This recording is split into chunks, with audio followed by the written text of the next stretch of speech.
What is up? क्या बोल रहे सब लोग? एमवे बनता है, मालूम है ना।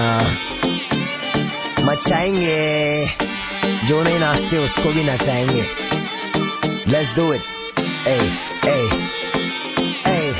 नहीं मालूम है तो सुन। मामा बनने बोले कल्लू बन जाऊंगा, तू चाहे तो तेरा पल्लू बन जाऊंगा। मलयालम होगी तो मल्लू बन जाऊंगा, तेलुगु रहेगी तो अल्लू बन जाऊंगा। तू बनाएगी तो उल्लू बन जाऊंगा, बेबी बाबा नहीं बल्लू बन जाऊंगा। लड़की पटाने में संजू बन जाऊंगा, शादी करने बोले सल्लू बन जाऊंगा।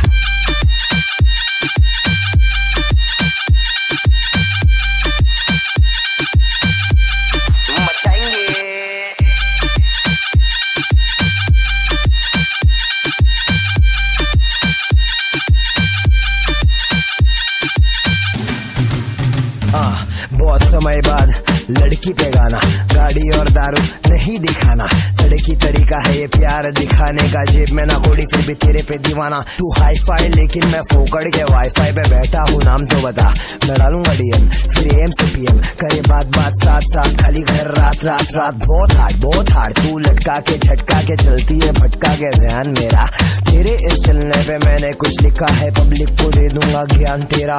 ओ मैडम जी मैं तेरा भाई नहीं है, धीरे चल कोई घाई नहीं है। बस इतना ही बोलूंगा, दिखती है माशाल्लाह चलती है, इसमें तो राय नहीं है क्या। मामा बनने बोले कल्लू बन जाऊंगा, तू चाहे तो तेरा पल्लू बन जाऊंगा। मलयालम होगी तो मल्लू बन जाऊंगा, तेलुगु रहेगी तो अल्लू बन जाऊंगा। तू बनाएगी तो उल्लू बन जाऊंगा, बेबी बाबा नहीं बल्लू बन जाऊंगा। आइटम पटाने में संजू बन जाऊंगा, शादी करने बोले सल्लू बन जाऊंगा।